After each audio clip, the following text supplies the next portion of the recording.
गोवा के नाम से तो आप अच्छे से परिचित होंगे, लेकिन गोवा लिबरेशन डे का क्या आपको पता है? इसको जानने के लिए हमें गोवा के इतिहास के बारे में थोड़ी सी बात करनी होगी। वास्को डी गामा 1498 में भारत आए और इसके 12 वर्षों के अंदर ही पुर्तगालियों ने गोवा पर कब्जा कर लिया।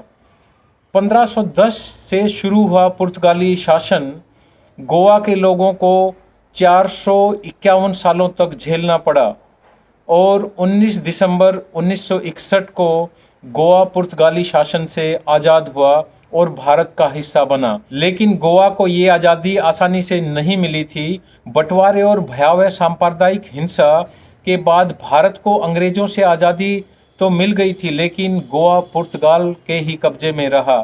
आखिरकार भारत के इस हिस्से को गोवा को किस प्रकार से आज़ादी मिली 19 दिसंबर 1961 को, इसकी कहानी बहुत ही दिलचस्प है।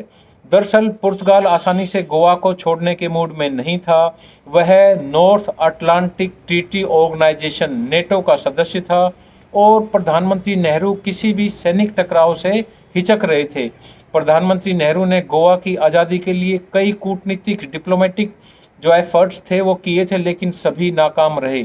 1961 के नवंबर महीने में पुर्तगाली सैनिकों ने गोवा के मछुआरों पर गोलियां चलाई, जिसमें एक व्यक्ति की मौत हो गई। इसके बाद माहौल बदल गया। भारत के तत्कालीन रक्षा मंत्री केवी कृष्णा मेनन और प्रधानमंत्री नेहरू ने आपातकालीन बैठक की। इस बैठक के बाद 17 दिसंबर को भारत ने 30,000 सैनिकों को ऑपरेशन विजय के तहत गोवा भेजने का फैसला किया। इस ऑपरेशन में नौसेना और वायुसेना भी शामिल थी।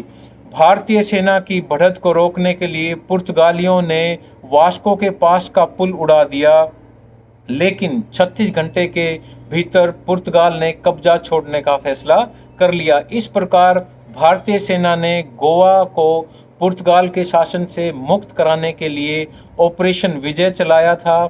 इस ऑपरेशन के कामयाब होने के बाद गोवा भारत में शामिल हो गया। इसी की याद में गोवा लिबरेशन डे मनाया जाता है। 450 साल का पुर्तगाली राज के बाद 1961 में एक नए गोवा का जन्म हुआ जो आज़ाद था और पश्चिम और पूर्वी संस्कृति का एक हसीन संगम भी था।